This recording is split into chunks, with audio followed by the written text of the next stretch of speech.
Olá, amigos das TVs comunitárias de Belo Horizonte, de Conselheiro Lafayette, Nova Lima, Ipatinga, Sete Lagoas e Uberaba. Estamos abrindo mais um Gente que é Gente, o programa que traz um ou mais convidados semanalmente para debatermos temas relevantes de interesse da comunidade. Nosso convidado de hoje é o professor Carlos Vasconcelos Rocha. Professor, seja bem-vindo ao nosso programa. Eu que agradeço a oportunidade. Muito obrigado por sua presença aqui.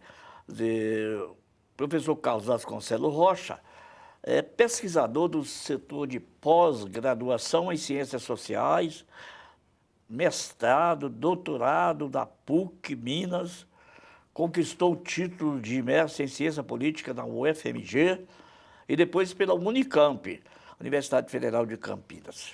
Ele conseguiu o doutorado em Ciências Sociais, mais tarde alcançou o título de pós-doutorado da Universidade Autônoma de Barcelona. O currículo do professor Carlos é bastante extenso, não dá para a gente estar citando todos os seus feitos, cada um mais meritório do que o outro, senão gastaríamos o programa inteiramente na descrição de tudo que ele já fez e vem fazendo.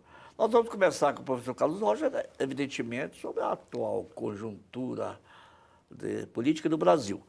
Mas antes, eu gostaria de que o professor, que é autor de capítulos em alguns livros, nos falasse quais são esses livros e de que tratam esses artigos. Olha, a minha área específica de trabalho é políticas públicas, reforma do Estado, a questão do federalismo na produção de políticas públicas e a minha produção de pesquisa e de artigos em revistas especializadas e em livros, ela vem toda dessa temática, né, da produção de políticas públicas.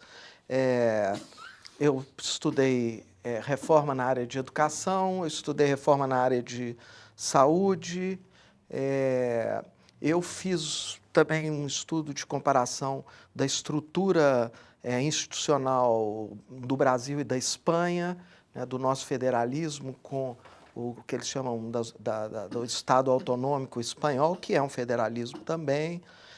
Enfim, então, a minha produção é nessa temática específica e, ultimamente, nós estamos tendo uma oportunidade de trabalhar com pesquisadores de países da América Latina, um intercâmbio que eu acho que é bastante relevante, buscando comparar, buscando trocar informações sobre também a produção de políticas públicas nesses países, né? O professor Carlos Vasconcelos também integra a rede de pesquisa sobre políticas públicas na América Latina, que é uma rede internacional de formação e investigação em políticas públicas. Comente sobre esse trabalho mais um pouco, já que o senhor... Olha, esse trabalho ele foi, vamos dizer assim, organizado inicialmente por pesquisadores da Universidade de Los Lagos, no Chile, com a participação nossa aqui da PUC, a participação de pesquisadores mexicanos da Universidade de Xochimilco e do CID do México, com pesquisadores da Fundação Getúlio Vargas aqui de São Paulo. Enfim, é um grupo de diversos pesquisadores cujo objetivo é justamente esse intercâmbio de experiências, que é muito importante na América Latina nos últimos anos, na última década, principalmente para o Brasil, que foi um país que sempre se voltou para fora da América, sempre de costas para a América Latina. Nós temos uma tradição no Brasil muito negativa, eu acho, que é muito pouca atenção sobre o que acontece na América Latina.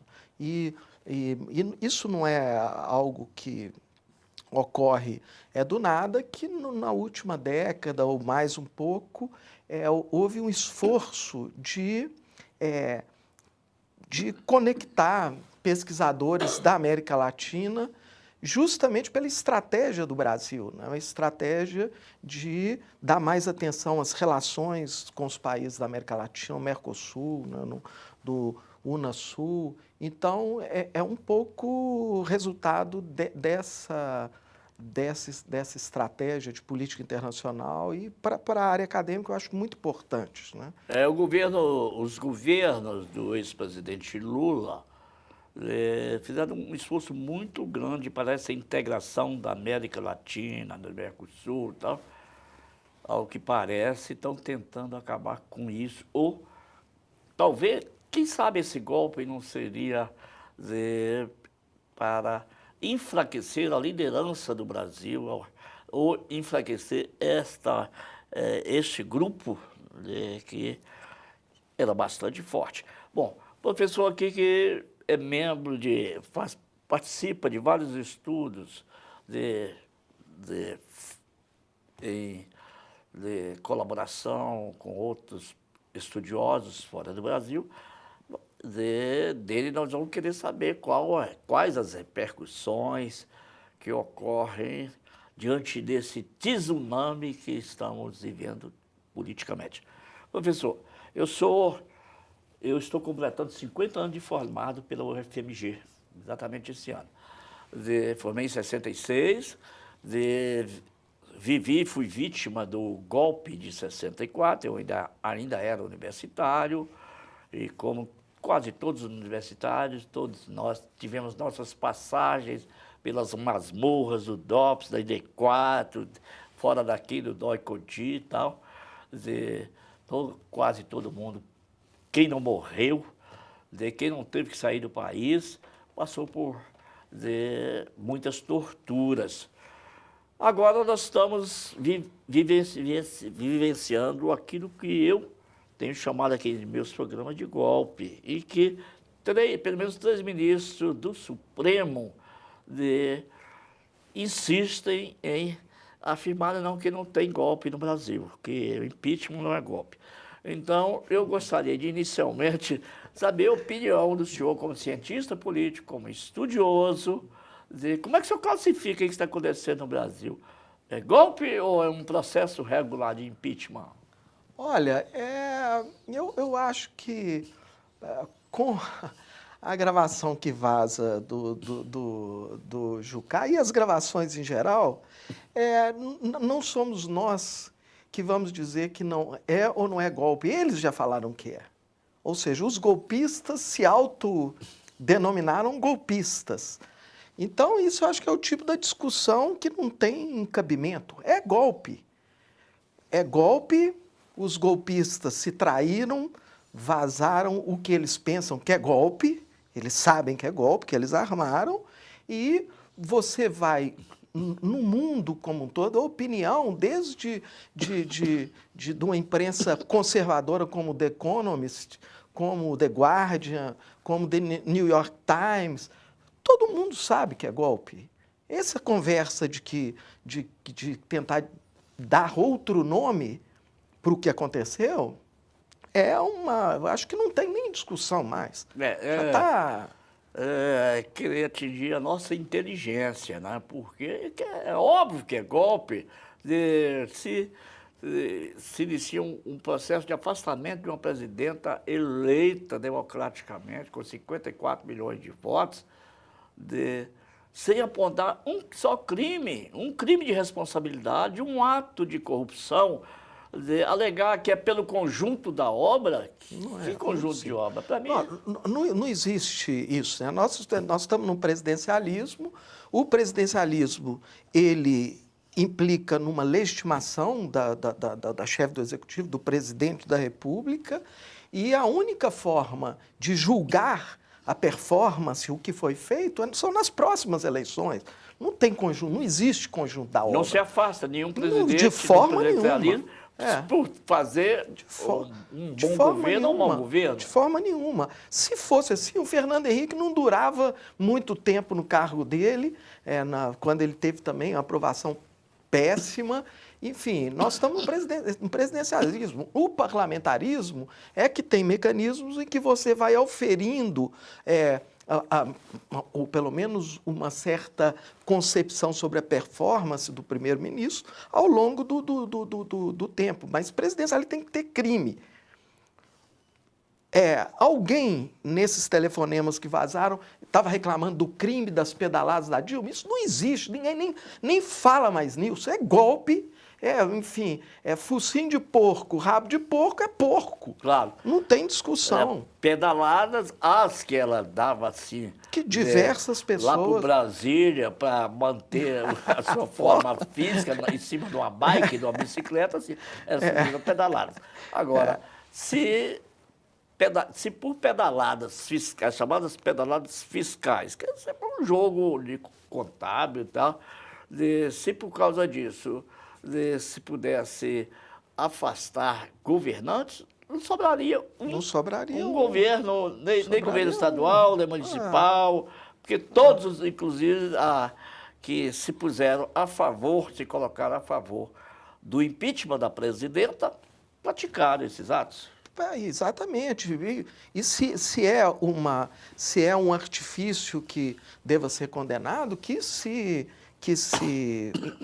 vamos dizer, que se intime o presidente a mudar suas práticas, etc. Agora, para tirar um presidente da República que foi eleito, isso aí não sobrava governador, não sobrava ninguém. Isso é claramente um mote. No entanto, você tinha 37 pedidos de impeachment da presidente das mais diferentes motivos. Eles queriam tirar de qualquer jeito, como ficou evidenciado nas gravações que saíram. Eles queriam tirar. Por quê? Não importa. Por que não importa?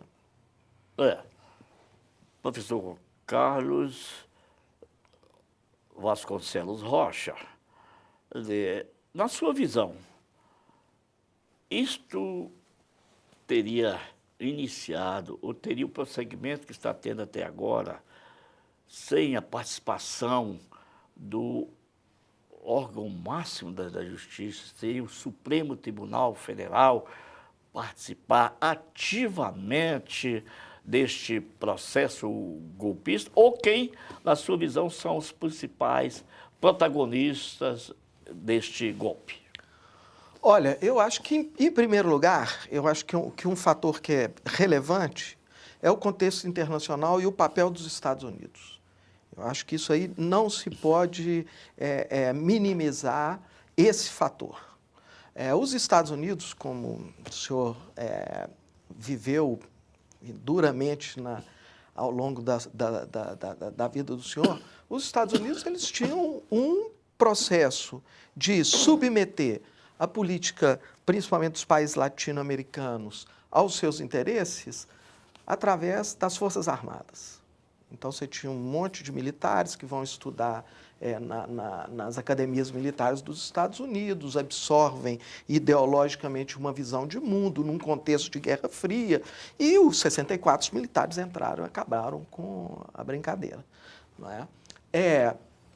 O que se vê na América Latina, no sentido de manutenção da hegemonia americana, são outros artifícios, são outras formas de tirar do poder aqueles grupos cujos os interesses ou cujos projetos os Estados Unidos não aprovam.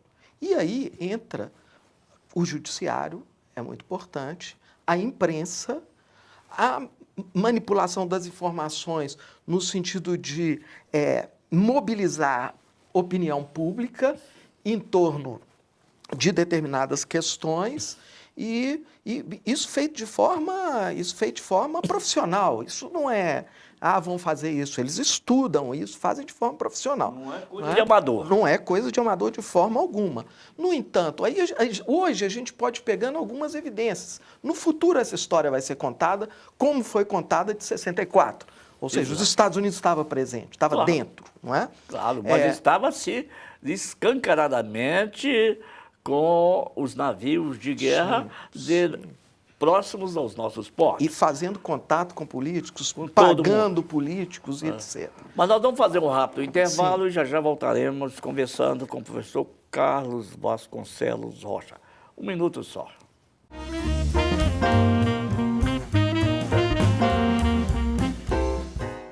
Uou, yeah! Aí, Rogério, essa foi, velho. Deixa eu fazer mais uma? Tem almoço, entrevista, cara, tem show à noite. Vamos agilizar, velho. Não, vamos fazer mais uma pra ficar perfeito. Vamos lá. Os artistas fazem de tudo para agradar seus fãs. Valorize o trabalho deles. Quando você compra um CD ou DVD pirata, é o seu ídolo que sai prejudicado. Compre produto original. Isso é direito. Uma campanha pelo que é direito. Agência Nacional de Cinema. Ministério da Justiça. Brasil. Um país de todos.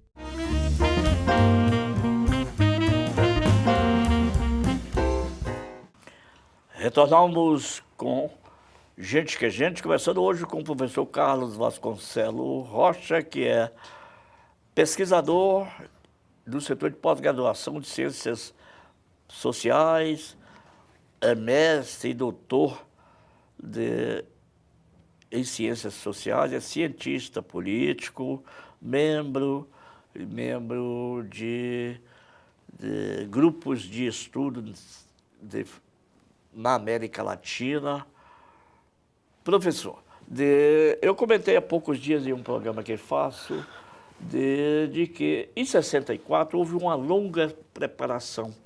Quer dizer, os Estados Unidos, através do seu embaixador aqui, buscavam os estudantes universitários, levavam para os Estados Unidos para fazerem a sua cabeça, né? Para fazerem a sua cabeça. Houve uma união com a igreja reacionária, existia uma bandeira de anticomunismo, havia muita agitação, porque nós, universitários, botávamos para quebrar, íamos para as ruas, sim, tínhamos uma União Nacional dos Estudantes muito forte, mas esse golpe foi... Então, o de 64 levou muito tempo, né? Houve muitas prisões, assassinatos, torturas, sumiço de muita gente. Esse agora surge quase que de repente, até que a história nos conte a realidade dele, nos dê o script desse golpe, aconteceu sem nenhuma tortura, assim, estava um ou outro caso esporádico e tal, sem um tiro, sem um planejamento, surpreendendo a quase todo mundo, porque iniciou uma reação dos que perderam a eleição, através do PSDB, Aécio Neves, mas que parecia que não levaria a nada. Depois, forma-se um grupo de traidores e um vice-presidente consegue usurpar o poder da presidenta eleita com 54 milhões de votos. Contando com a participação da grande mídia, do judiciário, do Ministério Público. O senhor começou a falar sobre as influências internacionais. Por trás, ainda não conhecemos bem a história que está para ser contada, né? Mas o senhor não acha que por trás disso está o interesse em desmantelar a força do Brasil, as lideranças brasileiras, das lideranças do Mercosul, o interesse no nosso pré-sal? Enfim, eu acho que essa questão é uma questão fundamental. Primeiro, a estratégia do Brasil de buscar uma política externa alternativa à hegemonia americana, né? Fortalecendo os laços da América Latina, que teve o que eles chamam de uma onda rosa, ou governo mais à esquerda, dos BRICS, estabelecendo estratégia com Índia, com África do Sul, com China, que é muito, fazendo um banco para se contrapor ao Banco Mundial, que os Estados Unidos têm poder sobre ele, e a questão do petróleo. Né? A questão do petróleo, que é uma reserva imensa e que ela, primeiro, é fundamental para os interesses do desenvolvimento do capitalismo, etc., e ela também é potencialmente um instrumento de um desenvolvimento capitalista nacional autônomo. É um capital que a gente pode reverter isso em estrutura industrial, de meios de transporte autônomo. Então, acho que isso é fundamental. Né? Mas aí o que eu estava falando, se os militares foram agentes importantes no golpe de 64, hoje começa a aparecer outros agentes interessantes. Por exemplo, eu vou apontar duas questões. A embaixadora dos Estados Unidos no Brasil, ela estava no Paraguai quando derrubaram o Lugo. O Supremo Tribunal do Paraguai foi fundamental em derrubar um presidente no Paraguai. E ela está aqui. Segundo, o Moro, ele é um sujeito que se apresenta com o juízo, mas ele é um agente político. Ele age politicamente. E o Moro estudou e tem conexões na Agência Nacional de Segurança Americana. E ele tem conexões com aquele pessoal. Quem é esse ator? Quem é esse sujeito que vem do interior do Paraná ter um protagonismo tão grande assim? Falar, eu sou um juiz? Não é um juiz. Ele não age como um juiz. Ele age como um ator político, principalmente. Então, eu acho que tem peças aí que vão se encaixando na mídia, que sempre teve a favor dos interesses externos. E aí eu acho que é outra questão, olhando internamente, que são as nossas elites. O senhor confirma aquilo que eu tinha como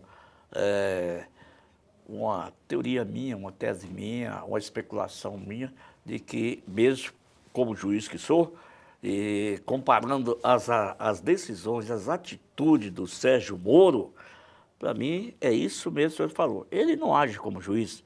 Quer dizer, para mim, ele é um agente da CIA, porque homem nenhum, juiz nenhum, um juiz do interior, pode deter a força que o Moro demonstrou, agora está meio apagado,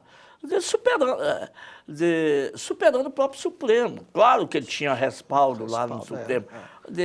Todo homem tem seus limites, suas limitações, seus receios e tal, mas quando que um juiz jamais teve esse poder discricionário de um Sérgio Moro? Por que o cara consegue sequestrar um ex-presidente da República, eleito 2 vezes o Lula, levar para prestar depoimento num aeroporto, com um avião preparado para conduzi-lo para Curitiba? Por que Curitiba virou o centro do Brasil? Por trás disso tem coisa. O senhor fez isso aí convém a gente ressaltar. O senhor lembrou a presença da embaixadora no golpe do Paraguai e agora a mulher está de mutuca aqui também no Brasil. E ela fala uma frase no Paraguai que é muito interessante, né? Ela falou assim: nós deixamos aqui menos pegadas do que nós agimos. Ou seja, então, é uma conspiradora, ao que parece, certeza. Não é? Com certeza. E aí isso se junta às nossas elites nacionais, que são elites que não têm compromisso com... Não posso generalizar, mas, em grande medida, não têm compromisso com o Brasil e com o povo de jeito brasileiro. nenhum.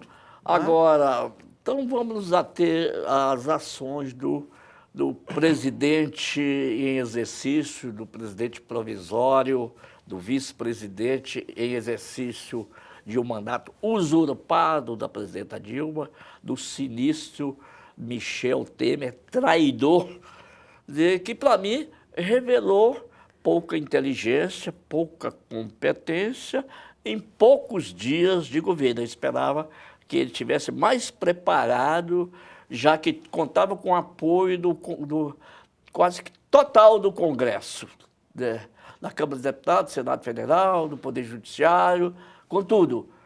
E faz a bobagem de acabar de cara com o Ministério da Cultura e tem que voltar atrás. Nomear 7 ministros corruptos, 7 ministros acusados de corrupção, de 2 ele foi obrigado já a afastar em definitivo. Mas não vai sobrar ninguém. O que é que o senhor acha que vai acontecer daqui para frente? Eu tenho dito que escreveram o script, fizeram o script do golpe. Planejaram bem, executaram bem, mas parece que esqueceram de escrever o último capítulo. O que vai acontecer? Ao que parece, o Temer não dura muito. E a saída? Eu acho que a situação é muito complexa, né? O nosso sistema político está derretendo, eu acho, né? A relação entre os poderes está precária. Esse presidente aí já está se mostrando, ele está desmontando, né? Já tem um outro ministro que já vai sair, já estão empurrando ele para sair. Saiu, né? o outro está amarrado para sair. Então, é uma situação muito complexa, mas ao mesmo tempo, o trabalho que ele tem que fazer é desmontar o que ele está desmontando. É desmontar a saúde, desmontar a educação, extrair recursos que foram colocados para criar uma certa situação de promoção da população brasileira, e o compromisso deles é com o capital financeiro. Não passa disso, né? Para eles, a visão de Brasil deles é o interesse do 1% da população, que tem a maior parte da riqueza, que tem interesse no capital financeiro, e esse é o papel. Agora, eu acho que esse papel dele é um papel que ele não tem sustentação para levar. Agora, para onde vai dar, eu não sei. Só uma coisa, eu acho que o grande golpe para ser dado está vindo aí na frente, que se chama parlamentarismo. Esse, eu acho que é o objetivo e o grande golpe a ser dado na soberania da vontade do povo brasileiro. Você imagina o que vai ser um parlamentarismo com o nível dos parlamentares que nós temos no Brasil. Aí vai ser um golpe que esse aí vai... Que isso aconteceu com o João Goulart, quando depuseram o João Goulart e ele admitiram o seu retorno, mas sob a condição de se estabelecer o parlamentarismo, que o Jango depois conseguiu reverter antes da deposição. O presidencialismo ele é um fator de desestabilização potencial muito grande para as elites. É o único momento em que a voz da grande maioria do povo se expressa e as elites, o que elas têm que fazer é manipular a informação, manipular a mídia, etc., mas acabam não ganhando. Mas o senhor falou em reforma do Estado. A reforma eleitoral é desejada por todas as cabeças pensantes há muito tempo, mas como fazer uma reforma política, uma reforma eleitoral com o Congresso que nós temos, com 500 e tantos. Eu discordo do Lula quando dizia que na Câmara tinha 300 e poucos, 300 picaretas. Não, é muito mais, pelo menos 367 picaretas. Agora, o Brasil está se surpreendendo com toda hora fatos novos, delações.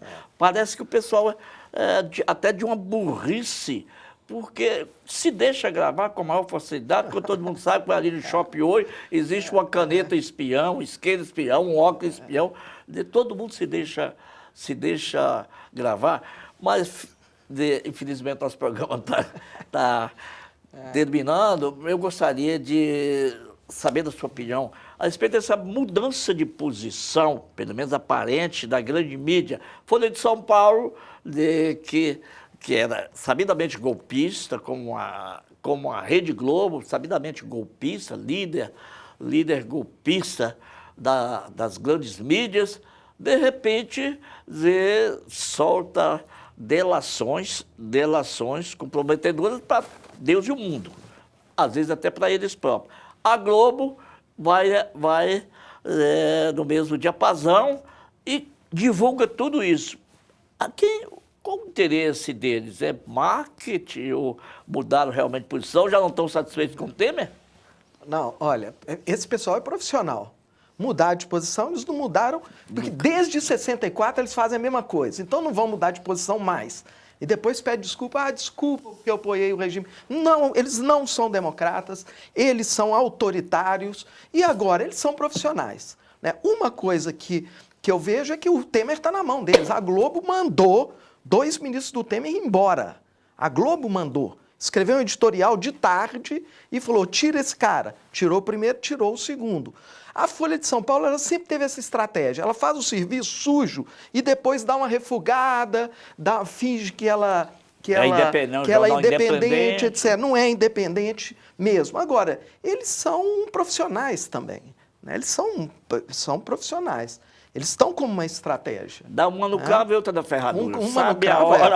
Sabe a hora de atacar, a hora de e dar a hora uma recuada, de né? recuar. Professor, infelizmente, o nosso tempo aqui passa rápido demais. Eu gostaria de que o senhor pudesse voltar outras vezes aqui para esclarecer para a gente, para os nossos telespectadores, sobre o que está acontecendo no Brasil.